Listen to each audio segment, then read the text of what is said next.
an environmental leader, do you have an anecdote from your childhood or your past that is connected to your ongoing commitment to the environment? Oh, what a great question, Emily. Thank you so much. When I was a kid in the 70s, there was not such a thing as environmentalists or conservationists or nothing like that. A few scientists working on it. And I spent 3 months out of the year, my summer school holidays, in my grandfather's farm, coffee farm, which is right next to a large, huge forest, which is, by the way, is a complex of protected areas nowadays in Costa Rica, 1 million hectares. And I remember, and when I was a kid, I was very much into nature, but what kids did do in the 70s with nature, I was very good in hunting birds. Hunting birds, yeah. I was very good in hunting birds. And I went to a forest right next to my grandfather's farm, a primary forest full of birds I captured then. And from one year to another, the forest disappeared. And it had a huge impact on me because, you know, the birds that I captured, I didn't kill them. I hunt them to keep them as single birds in cages, and I had like 20 birds in my home. You know, this is the way we connected with nature, and that forest disappeared. And by the way, that was the beginning of the end of me hunting birds. It had a major impact. So I began putting attention about deforestation in my country, trucks moving logs all over the country. Costa Rica had, at that time, the highest rate of deforestation per capita of the planet. I didn't realize that, but that has a huge, huge impact in me. When I went there, after a year, to my forest to hunt some birds, and there was no forest. Thank you for sharing. Voices of the youth, Indigenous peoples, civil society organizations are put center stage in this morning's partnership forum. And I'm curious, why was it so important to you and the Jeff to make inclusion, equity, diversity such a priority in the 7th Assembly? Well, there are many reasons.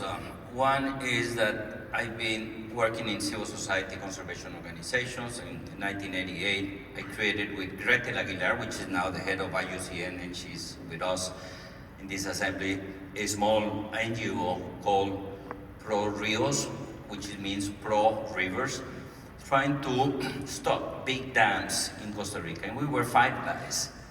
And we were fighting the biggest utility company in Central America, which generated a lot of progress because that same company generated electricity and you know, gave energy to everybody. So very well known, very respected, huge organization or utility company.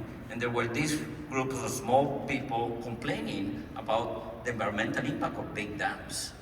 And it took us 20 years, but we stopped the 3 dams. So I was there. I even camped for 3 weeks as a protest in the dam site. And so I know what these people do.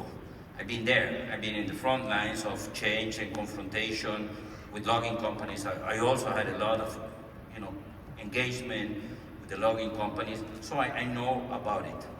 And the same way that I was able to succeed in changing policies and changing the vision of the people in my country, Costa Rica, the same thing that Jeff needs to do at the global level.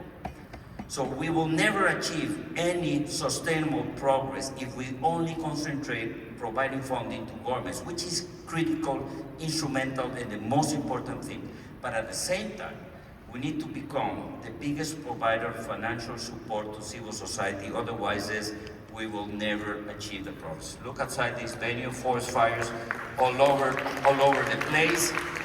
That means that we need to think out of the box. The Jeff needs to think out of the box. The Jeff needs to become the most important strategic financial partner of civil society. Because we've been talking about the role of civil society, and civil society is still in the bleachers, looking at others, taking decisions that have major implication for them and the next generation. Thank you. We asked our participants what their hopes and expectations for the future were, and that's a really big ask. It's a big question. I'm curious what yours are. It could be, if you need to sum it up like in an image or a metaphor, you can, but I'm curious what your hopes and expectations for the future are. Well, I'm a rational optimist. That's good.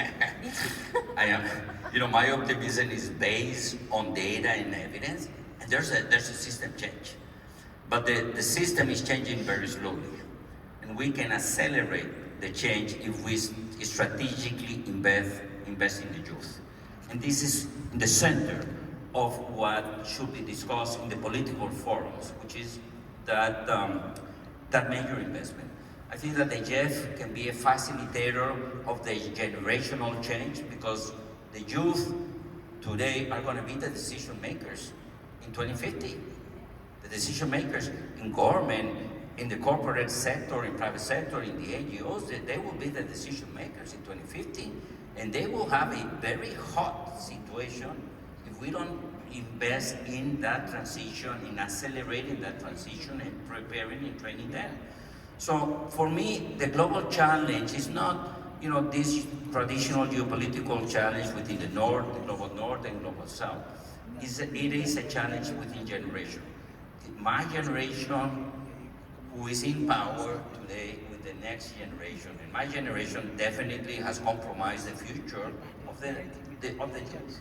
So in that respect, the JEF can play a catalyzer role in accelerating, training, and promoting, and that is why the JEF, in the context of the 5 conventions that we work, we will concentrate in ways by which we can provide strategic financial support to civil society, in particular the youth, the women, and indigenous communities, local communities. Without that, we will see those forest fires or those droughts and those hurricanes coming and going as something of every single day.